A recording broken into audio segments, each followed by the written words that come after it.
Praise God. So salamat po sa Panginoong Diyos. At excited na po ba kayo sa mga basagan na mangyayari?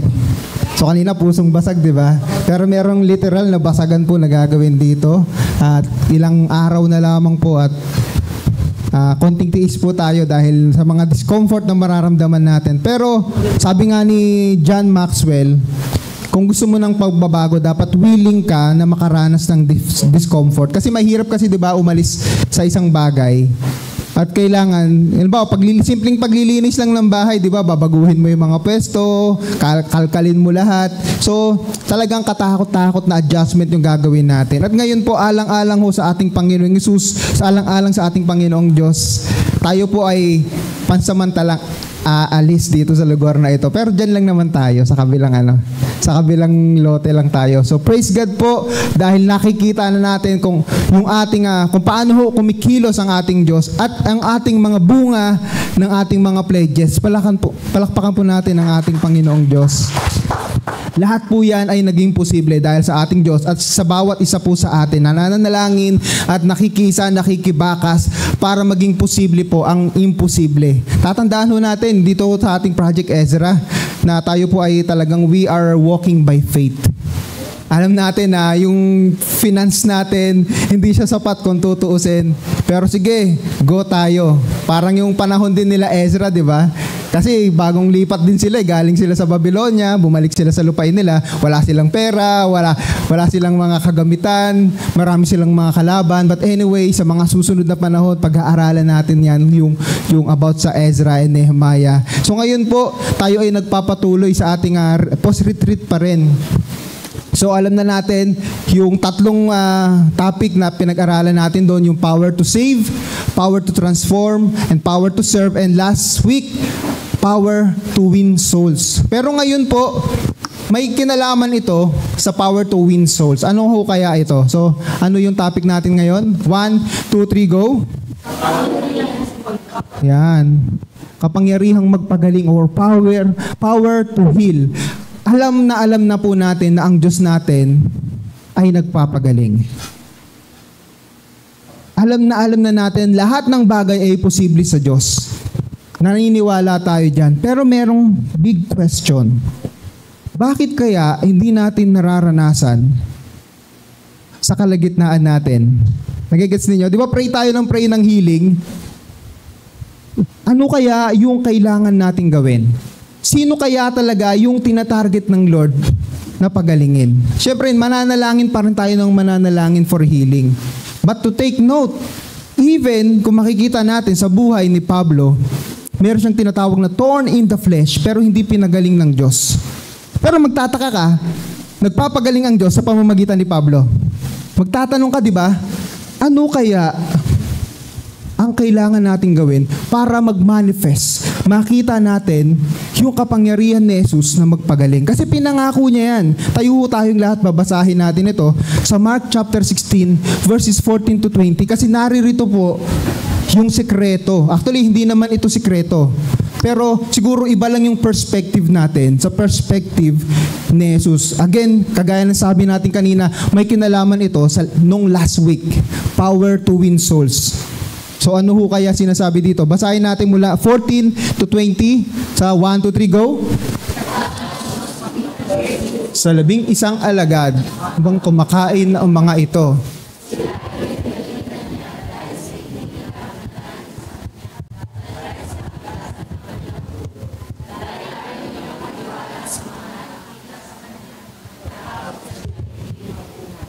At sinabi ni Jesus sa kanila,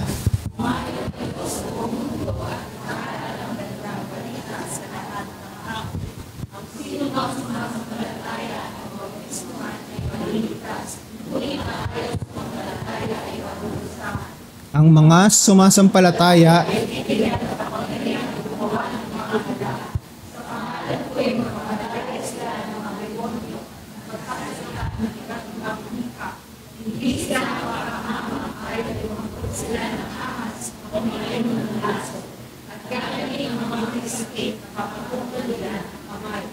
pagkatapos niya ang salita sa kanila, ang Panginoong Hesus ay ang kailangan at sa kanan ng Diyos.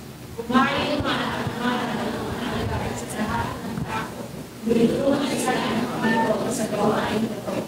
Pinagtanayan niya ang totoo ang kanilang pinapangaral. Mga pagitan ng mga limala ay pinagagawa niya. So tayo ngayon ay manalangin. Panginoong Diyos, maraming salamat po Lord God. Bagamat ang talatang ito, mga talatang ito, hindi lamang po pagpapagaling yung nabasa namin dito, Panginoong Diyos. Pero malaking bahagi po, Panginoon, sa ministeryo na gagawin namin ay yung inyong pagpapagaling. Tulungan po ninyo kami, Panginoon, na maunawaan ito at mai-apply sa buhay namin at magamit ninyo kami, Panginoong Diyos, sa pagpapagaling at sa pagpapalaganap ng iyong ebanghelyo, Panginoong Diyos. Maraming salamat po, Lord God. Turuan ninyo kami, Banal na Espiritu. Buksan ninyo ang aming isip at puso sa pag-aaral na ito. Sa pangalan ni Jesus. Amen.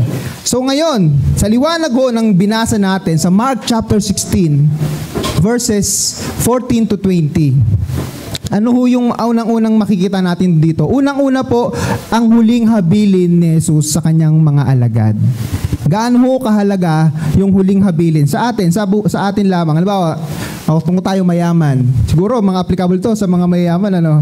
Pero sa ating mga mahihirap, yung kadalasan ng mga pinapamana natin, utang minsan mga ganyan. Sayo muna yung ikaw na magbayad ng mawawala na ako, bayaran mo yung utang ko kay ganito, ganyan. Pero, back to the topic, yung tinatawag na last will and testament. Mahalaga yan, di ba, sa tao? Kasi minsan hinahati mo na para di sila mag-away-away, marami kang lupain. Minsan yan yung nagiging dahilan ng pag-aaway-away. Pero dito, si Lord Jesus Christ, meron siyang huling habilin. At pag sinabi nating huling habilin, usually, yan yung unang-una, aalis na yung tao. Dahil, it's either pupunta siya ng abroad or kadalasan, alam niya, maiksi na lang buhay niya. Kaya meron siyang tinatawag na huling habilin. At tayo na nakarinig ng huling habilin na yon, tinutupad natin yan. Kagaya minsan, di ba, meron akong napanood, years ago na ito, habang pinaparada yung patay, yung tinutugtog nila, parokya ni Edgar. Sino mga kakilala kay parokya ni Edgar? Di ba? So yung mga kanta nila, di ba? Yung mga buloy, ano ba yung mga kanta nila? Basta yun na yung mga kanta nila. Hindi ko kabisado yung mga kanta nila. So banda po siya na yung ibang kanta doon masaya kasi usually kasi pag di ba pag may parada ng patay, mga malulungkot na kanta, yung hindi kita malilimutan, di ba? Yan yung mga kanta Paano ang puso kong ito? Pero sa kanya masaya. Bakit? Kasi huling habilin niya yun Di ba? Yung alam ko yung pelikulang yung basta yun na yun, yung nakalimutan ko yung title ng pelikula na sabi niya, gusto ko pag namatay ako, maganda itsura, meron siyang makeup, nakalimutan ko yung title nun. At tayo na nakarinig doon, gagawin natin yung kasi special request yun. At dito, si Lord Jesus Christ, aalis na siya, hindi ho siya mamamatay, kasi namatay na siya, muli siya nabuhay. Magkalinawan lang, hindi ho siya patay. Pupunta na siya sa langit, sa kanyang trono. At meron siyang habilin. Ano yung habilin na iyon? Nabasa natin kanina sa verse 15, ito yung humayo at ipangaral ang ebanghelyo. Nabasa na natin ito kanina sa verse 15, humayo kayo sa buong mundo at ipangaral ang magandang balita. So, ganito ho kahalaga yung huling habilin. Yung utos na ito, kabilang siya sa huling habilin ni Lord Jesus Christ. And we know, malaki po yung ating kasalanan kay Jesus dito. Tama? Bakit po malaki yung kasalanan natin? Kasi ito ho yung isa sa neglected natin. The reason na mas laganap ang kasamaan, kasi tumatahimik tayo. We fail to share the gospel even to our close relatives, to our families, to our classmates. Tanungin mo yung sarili mo, kabilang ka ba sa tumutupad sa huling habilin ni Jesus dito? The reason the church is not growing in numbers, we fail in sharing the gospel. Ito yung isa sa pinakamahalagang utos ni Jesus dahil ito'y kabilang sa kanyang huling habilin. Yung tinatawag din nating the Great Commission, Matthew 28. So tayo ho, may pananagutan tayo dito.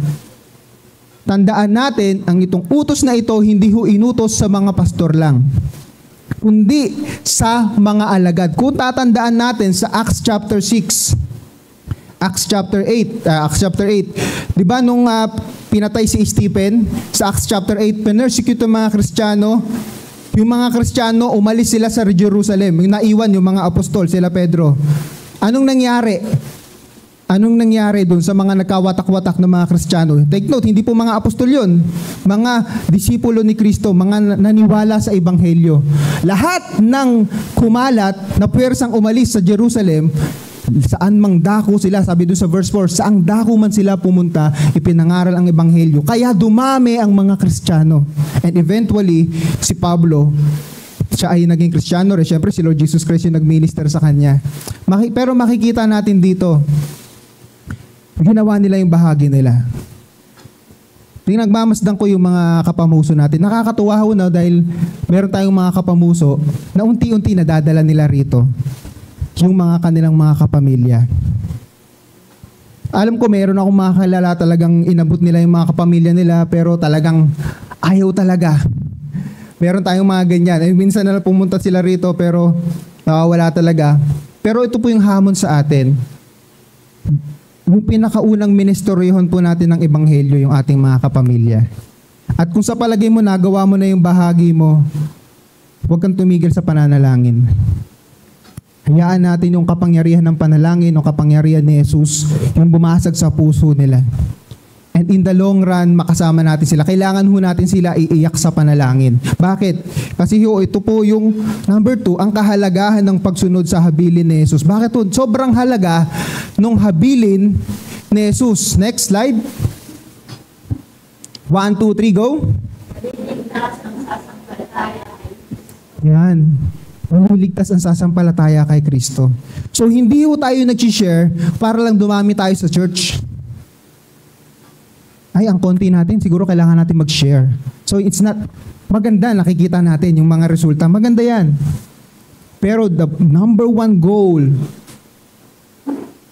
is para sila ay iligtas. Masaya, syempre, makikita mo, nagbubunga yung ministry mo. Masaya, syempre, meron kang joy. Masaya ho kasi talaga pag ikaw nag-share ka ng gospel tapos nagbubunga. Kasi pinagpaguran mo yan eh. Pero ang pinakamahalaga sa lahat, they came to know the Lord Jesus Christ and they put their faith in Him. And because of that, they experienced the salvation the Lord Jesus Christ has promised. Yun po yung pinakamahalaga. Yung maranasan nila yung kaligtasan dahil sumampalataya sila sa ating Panginoong Hesus.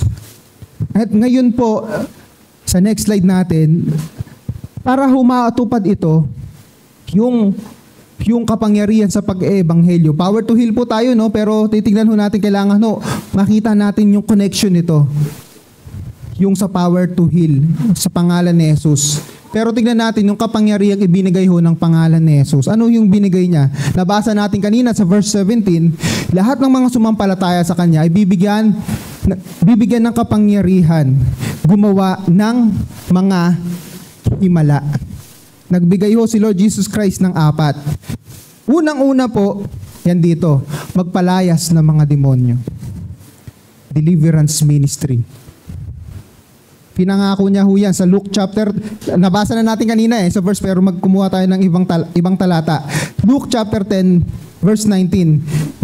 Binigyan ko kayo ng kapangyarihang tapakan ang mga ahas at mga alakdan at daigin ang lahat ng kapangyarihan ng kaaway at walang makakapanakit sa inyo. For the context, Luke chapter 10, inutusan ni Lord Jesus Christ lahat ng kanyang mga disciples. Humayo kayo, tagdadalawa. Partner kayo. Tapos pumunta kayo sa mga bayan-bayan, ipangaral ninyo ang Ebanghelyo. Tapos pag ayaw tanggapin, hindi kayo tanggapin doon, ano sabi? Pagpag nyo yung paa nyo, di ba? Yung alikabok. Pero pag tinanggap kayo, pumasok kayo doon. Pero, ano po yung pinaka-purpose nila dito? Evangelism. Pero, sabi dito, bibigyan ko kayo ng kapangyarihan. Bakit ho? Ang number 1 enemy ho natin sa evangelism, ang demonyo. Kasi ayaw nilang maligtas ang bawat tao. Alam nila na mapapahamak sila. Alam nila na mapupunta sila sa impyerno. Damay-damay na. Hindi lang kami, pati yung mga tao na mahal ng Diyos. Kaya ho, mapapansin natin, tayo mismo mararanasan natin, di ba? Pag magbabasa na tayo ng Bible, bakit kaya ang daming distraction? Bakit kaya sobrang nakakatamad? Tapos ang daming mga nangyayari, parang may mga humahad lang. Yung gusto mo nang magbago, andyan darating yung temptation. Kumikilos po yung kalaban. At lalong-lalo na pagdating ho sa kaligtasan ng tao. Sabi sa 2 Corinthians 4:4, ang Diyos ng sanlibutan ito, binubulag yung isip ng tao para hindi nila maunawaan ang ebanghelyo. Kaya napakahalaga ho, meron tayong kapangyarihan sa pangalan ni Jesus laban sa kapangyarihan ni Satanas. Lagi nating tatandaan yan. Huwag tayong matatakot. Actually, mas takot ho ako sa tao. Kasi yung tao, hindi mo yan sa pangalan ni Jesus eh. Although, syempre, minsan may mga himalahon nangyayari yan. Pero, kadalasan, hindi mo marirebuke yan o marirebuke. Unlike pag yan na saniban ng demonyo, sa pangalan ni Jesus, susunod yan. Kagaya nakaraan di mo sa Australia na merong isang bishop, ewan ko kung nabalitaan niyo yun, habang nagpipreach siya live, sinaksak siya.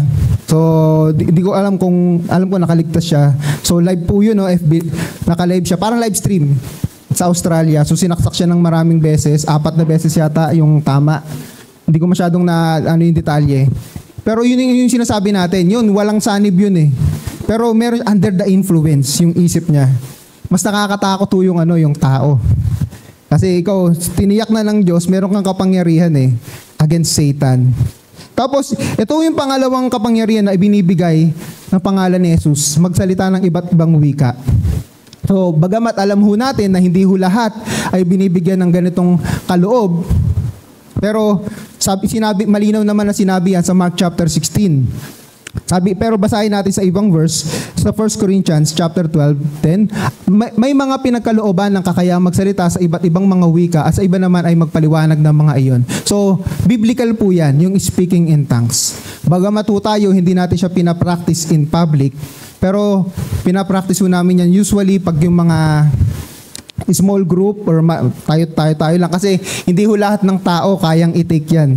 So, pero minsan may makikita tayo sa TV, di ba? Mga nag-speaking in tongues sa TV. So, that's their faith, pero tayo, iba tayo, mas komportable tayo sa mga small groups. But anyway, biblical po yung speaking in tongues. And then, sa susunod, nakapangyarihan na, ito yung magandang ito. Hindi mapahamak sa kamandag ng aso o inuming may lason. At dito makikita natin sa Acts chapter 28, nung sila Pablo, di ba yung bangka nila, yung barko nila nasira, lumubog, kasama yung mga preso, yung mga Roman soldiers, napunta sila sa isang isla.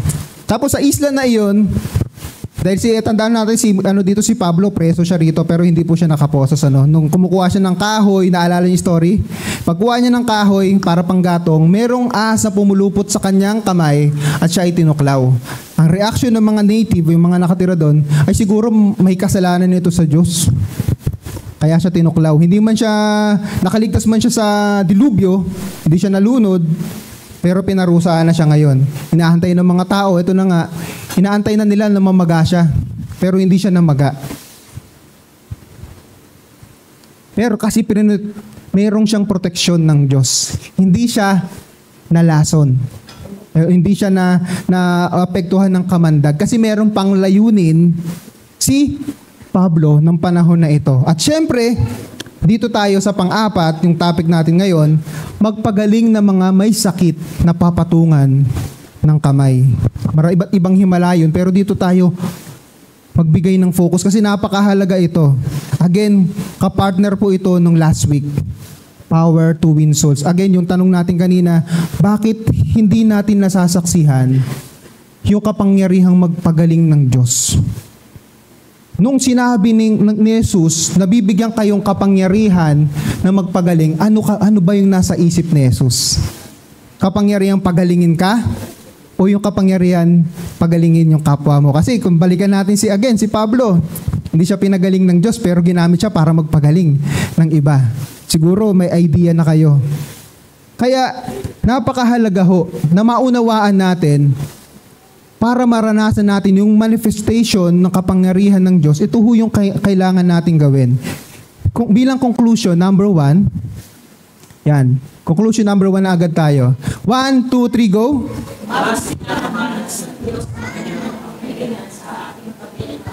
Nagigets nyo na? Mas kumikilos pala ang Diyos. Mas nagmamanifest ang kapangyarihan ng Diyos when you do evangelism.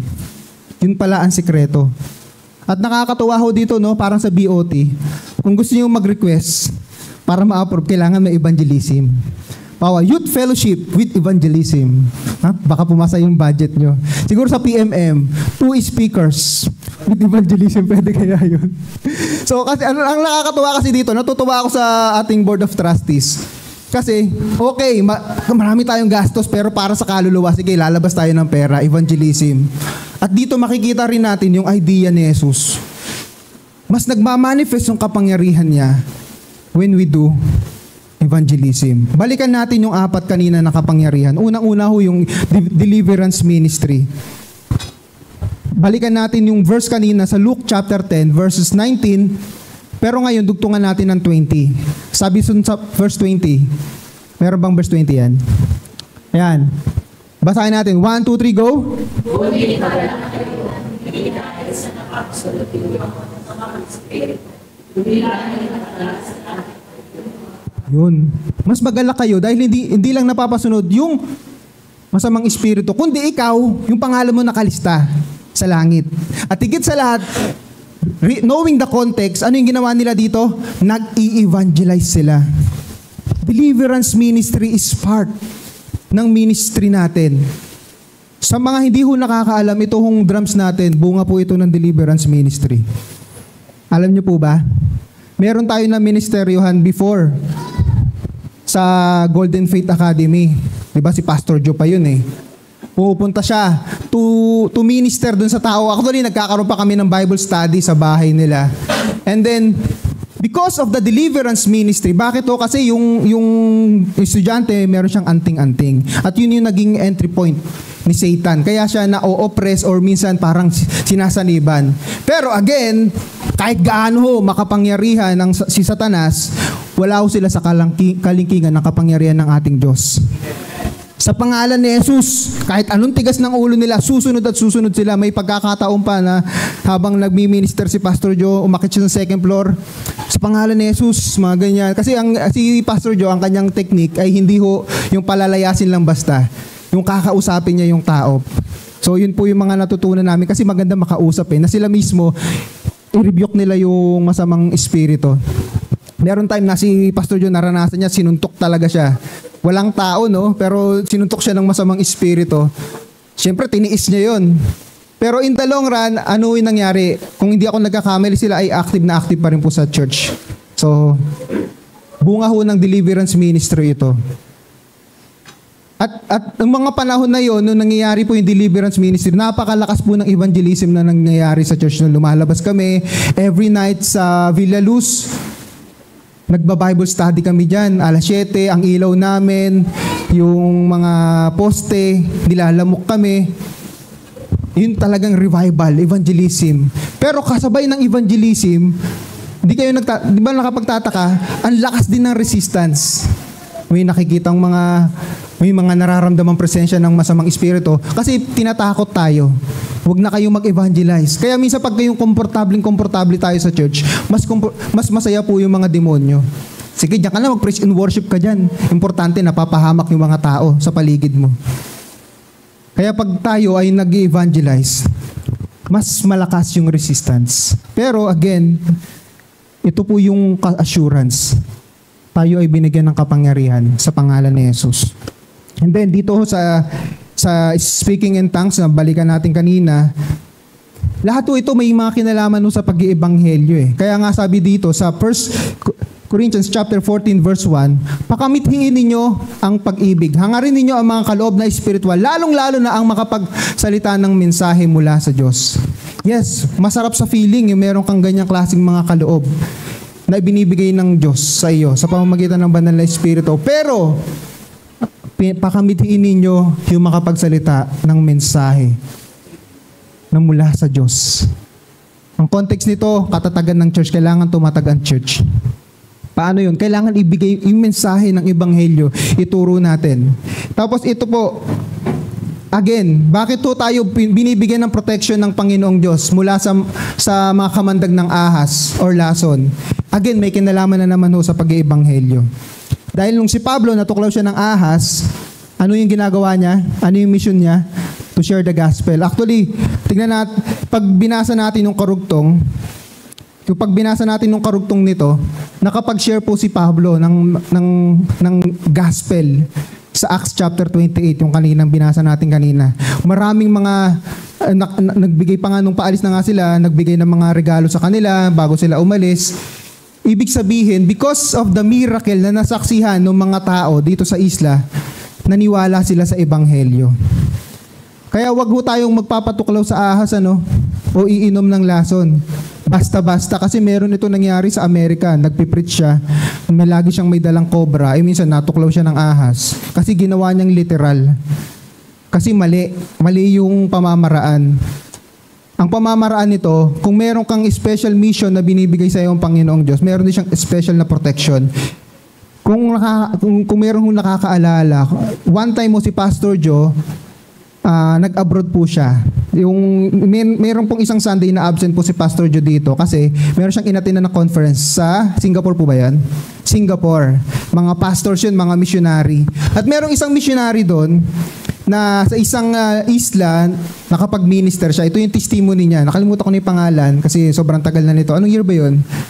Nung nagpunta si Pastor Joe sa Singapore. So ngayon, nag-minister siya sa isang tao. So ang background po ng mga tao na yun, meron silang background ng cannibalism. So ngayon, pinapakain yung missionary na ito. 3 araw na, pinapakain talaga nila para mataba. Para tumaba, maraming laman. Sabi ng mga native, 3 araw na, parang ang lakas pa rin ito Wa-effect yung yung pala may lason na binibigay doon sa pagkain ng misyonaryo. Pero hindi namamatay, hindi naaapektuhan nung lason. And because of that, nagtaka yung mga native. Naging totoo yung pangako ni Jesus na hindi ka mapapahamak kahit uminom ka ng lason. At because of that, naibahagi po ng misyonaryo na ito yung ebanghelyo sa lugar na iyon. Again, ano yung connection? One common denominator, evangelism. Evangelism. Mayroong special favor, power na ibinibigay, pinapangako ang Diyos sa atin when we do evangelism. And dito finally, yung sa praying or healing for the sick. Sabi ho dito sa Matthew chapter 10, 7 and 8, humayo kayo't ipangaral na malapit na dumating ang kaharian ng langit. Pagalingin ninyo ang mga may sakit at buhayin ang mga patay. Pagalingin at linisin ninyo ang mga may ketong at palayasin ang mga demonyo. Yamang tumanggap kayo ng walang bayad, magbigay naman kayo ng walang bayad. Again, context. Nung pinangako na kayo'y makapagpapagaling ng mga may sakit, ano sabi sa verse 7? Muna, humayo kayo at ipangaral ang ebanghelyo. Kung iintindihin natin maigi, kaya pala hindi gumagawa ng himala ang Diyos sa panahon natin. Nagkukulang tayo sa evangelism. That's the truth. Tignan natin ng context. Evangelism. Basahin natin yung paano nagministeryo si Jesus, paano nagministeryo mga apostol, paano nagministeryo ang mga disipulo ni Kristo. Healing and evangelism, laging magka-partner. Napansin nyo ba? Bakit? Dahil ito po, sa number 2. Next slide. 1, 2, 3, go. Ang pagpapagaling sa mga sakit,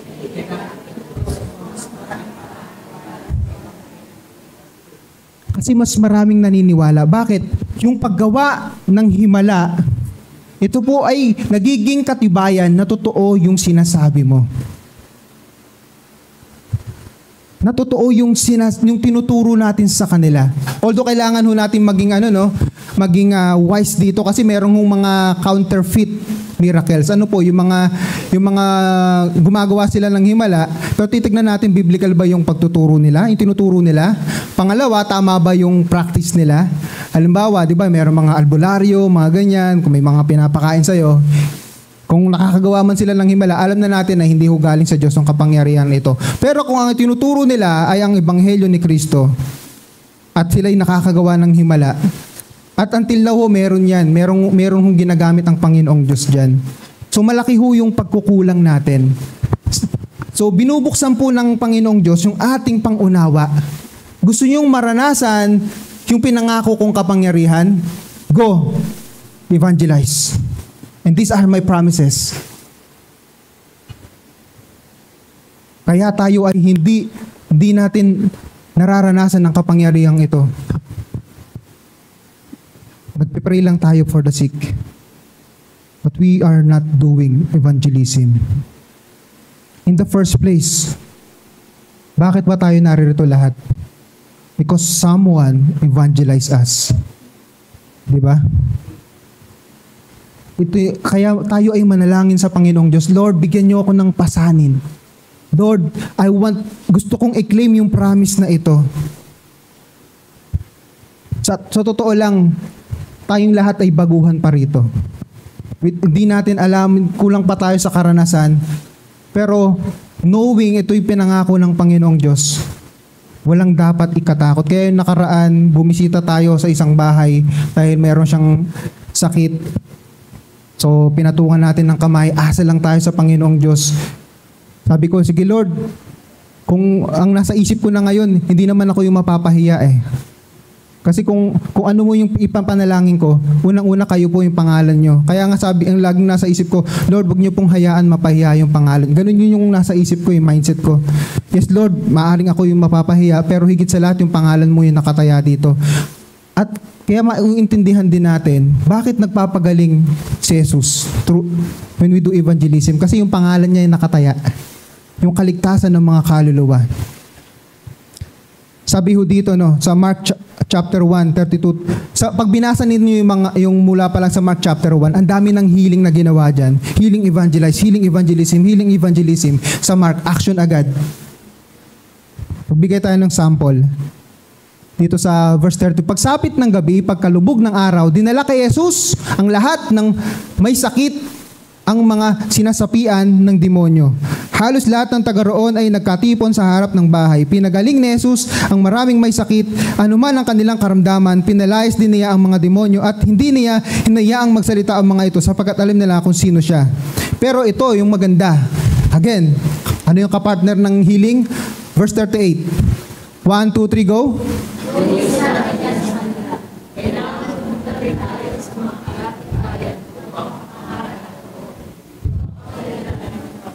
Next. Next pa. Atras tayo. Verse 39. 1, 2, 3, go.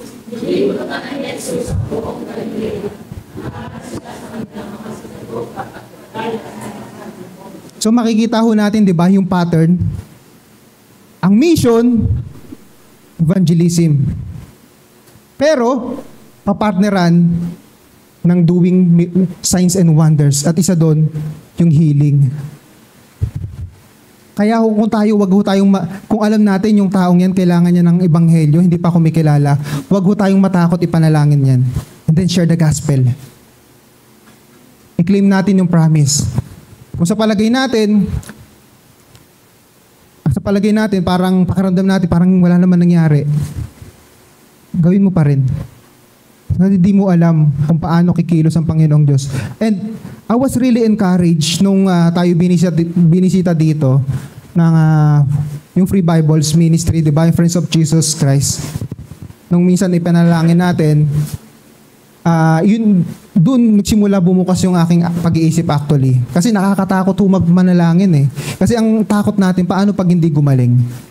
Pero pinapaunawa yung realization ngayon, huwag mong isipin yan. That's my job. Yun yung sinasabi ng pinapaunawa ng Panginoong Jesus. Huwag mong isipin, gawin mo lang yung part mo. Hindi mo bahagi magpagaling. Ang bahagi mo, ipangaral ang ebanghelyo. Ang bahagi ko, magpagaling. Partnership, nagigets nyo. Kaya nung minsan, I was really encouraged nung nagpatotoo si Nanay Nelia. I wasn't expecting that. Na yung kanyang frozen shoulder, kasi hindi masakit daw, na bigla daw nawala. Lord, maaring may mensahe kang gustong ibigay. Kaya kailangan ho nating mag-ebanghelyo. Actually, kung titignan ho natin, sino mahilig dito sa statistics, numbers, balikan natin mula Old Testament. Mas marami hong pinagaling ang Diyos na hindi mananampalataya.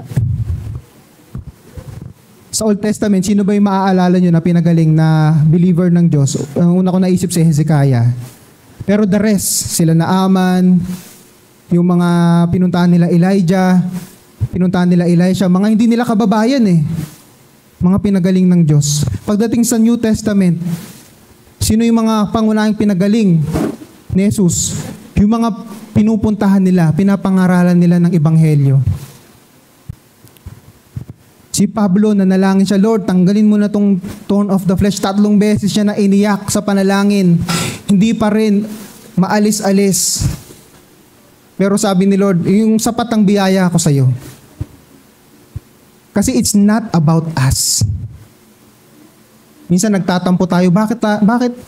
Lord, naglilingkod naman ako Bakit kaya di niyo ko pagalingin para hindi na ako mahirapan? Pero nakakahanga po yung kay Pablo. Naintindihan niya yung mission. Okay Lord, parang ayaw niyo akong pagalingin.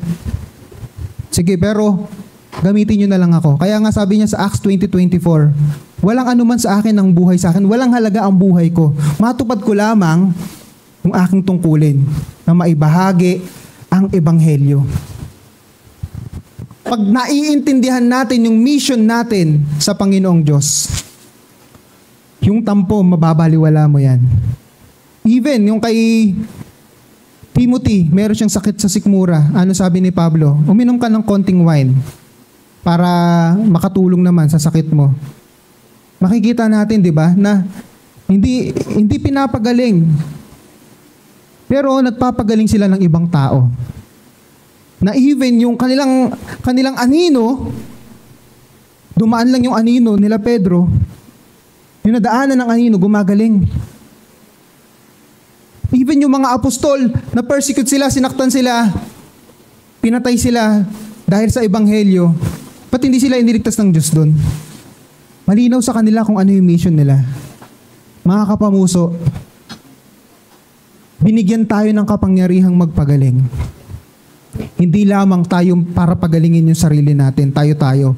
Number 1, according dito sa scripture, sa perspective ng ating Panginoong Hesus, go, evangelize, make disciples, and I will equip you.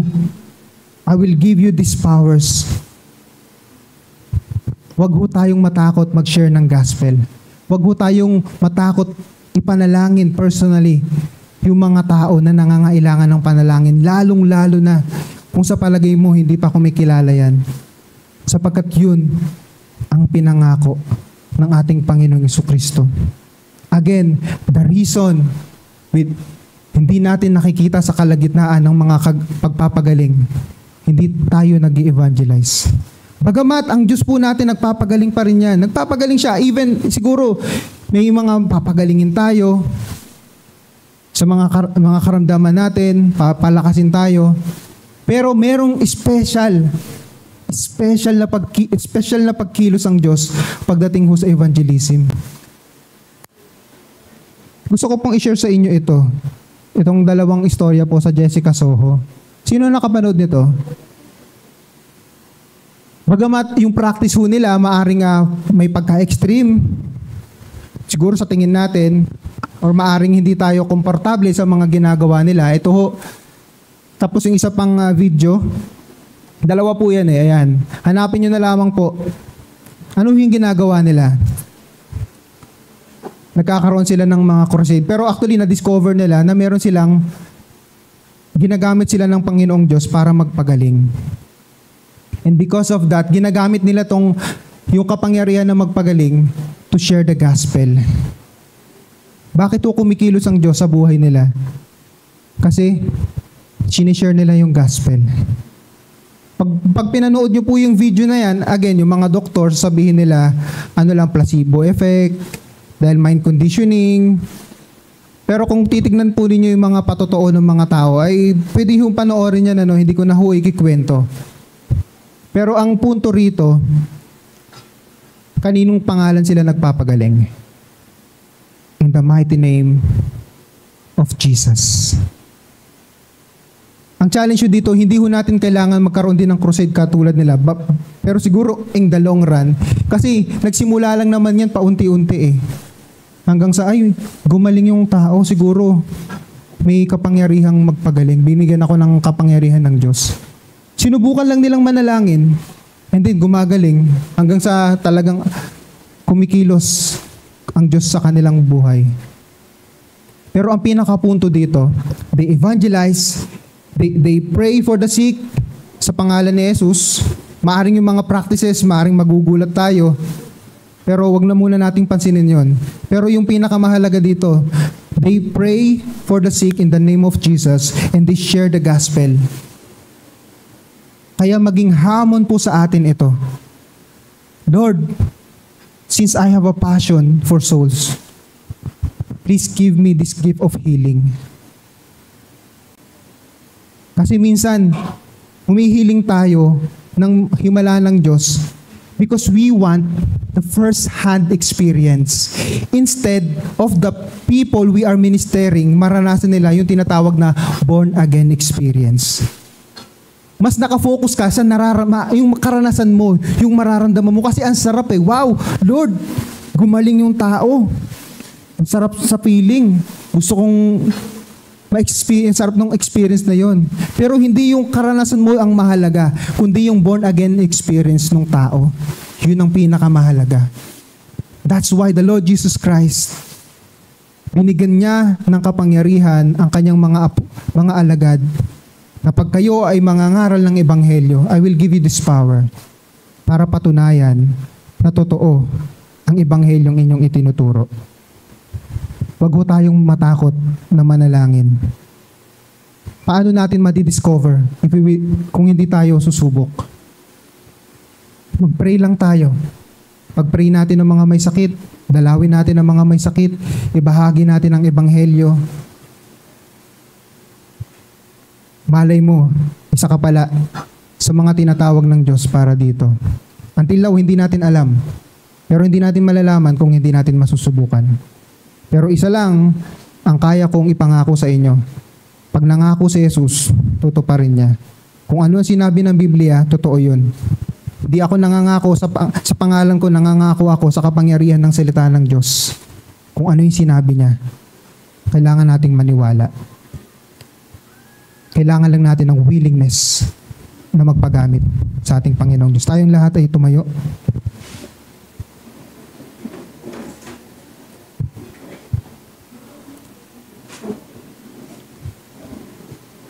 Alam nyo, sinabi ho sa Bible, Hebrews chapter 13, verse 8. Kung ano si Jesus noon, hindi siya nagbabago. Si Jesus ay makapangyarihan noon, ngayon, at bukas. Sa liwanag ho ng salita ng Diyos, nakita natin kung gaano ho kahalaga yung evangelism para yung kapangyarihan ng Diyos ay kumilos sa atin. Nasaksihan ho namin yan through deliverance ministry.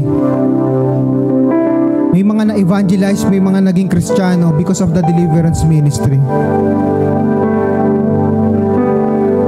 Sa totoo lang, ipinapangaral ko ito na ako mismo ay hindi naman ako kumbaga, may kaba, may takot din. Kasi hindi tayo sanay dito eh. Kasi takot tayo. Again, yung na-share ko nga before, minsan natatakot na ako mag-pray sa may sakit eh. Parang wala namang nangyayari, parang di namang gumagaling. But after reading this, meditating this, Lord, ito pala, it's not about yung feeling ko. It's about yung pinagaling. Sabi ho sa 1 Peter chapter 2 verse 24, sa kanyang pagkamatay sa krus, pinasan niya ang ating mga kasalanan upang tayo'y mamatay na sa kasalanan at mamuhay ng ayon sa kalooban ng Diyos. Sa pamamagitan ng kanyang mga sugat, kayo'y pinagaling. Yes, maari pinanalangin mo yung tao, hindi siya gumaling. Pero alam niyo kung ano yung pinakamahalagang kagalingan? Pag yung tao sumampalataya, yung pinakamahalaga yung kagalingan ng kanyang kaluluwa. Minsan nakatuon tayo sa pisikal, hindi natin nakikita yung pinakamahalaga. Makikita natin, maraming mga Kristiyanong ginamit ng Diyos sa mga kapangyarihan. Nagkasakit sila, pero hindi sila pinagaling ng Diyos. Bakit? Kasi nasaksiyan ng tao kung gaano yung Kristiyanong ito na hanggang sa kanyang kaduluduluhan ng kamatayan na hindi siya pinagaling ng Diyos, naging tapat pa rin. Hindi porke hindi gumaling yung tao o hindi ka gumaling, ibig sabihin nagbago na ang Diyos. Hindi magbabago ang Diyos. Kung sino siya noon, ngayon, bukas, magpakailanman, hindi siya magbabago. Kung makapangyarihan siya noon, makapangyarihan siya hanggang ngayon. Kung nagpapagaling siya noon, nagpapagaling pa rin siya hanggang ngayon. Tatandaan natin yun. So ang tungkulin natin, ipangaral ang Ebanghelyo. Ang pagpapagaling, hayaan natin sa Panginoong Diyos. Pero ang hamon ngayon, kapamuso, hahayaan mo ba ang Diyos na gamitin ka sa pag-iebanghelyo?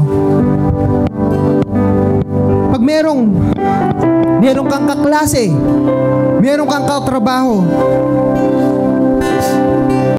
sabihin na natin may lagnat, may tapang ka ba na ipanalangin siya? At ipanalangin siya at ibahagi ang ebanghelyo. Malay mo, doon mo madiskubre, ay, totoo talaga yung pangako ng Diyos. Pero dahil natatakot ka, baka hindi gumaling, walang nangyari. Subukan mo. Baka sa isa sa mga araw na ito, sa eskwelahan, sa trabaho, may mga kaibigan ka na hindi pa kumikilala kay Kristo at nagkaroon ng conviction ng banal na Espiritu, ipanalangin mo siya. Ibahagi ang ebanghelyo. Malay mo,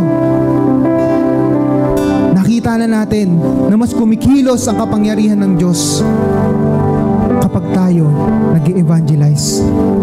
Evangelism, healing, and evangelism. And even I, nananalangin din ako nito. Lahat tayo dito, wala tayong karanasan dito. Kulang tayo ng karanasan dito. Nananalangin tayo sa pagbabago ng ating church building. Nagle-level up yung church building natin. Yung ating ministry din mag-level up. Ang tagal na nating pinapanalangin yung healing ministry. Pero ito pala yung kailangan. Kaya may kapangyarihan na binibigay ang Diyos sa atin na makapagpagaling. It's not just because to heal them physically, but to heal them spiritually. There's salvation. That's the most important thing. At ngayon, ideklara din ho natin sa ating mga sarili na ang ating Panginoong Diyos ay healer natin, healer niya, healer ng kahit sino pa man.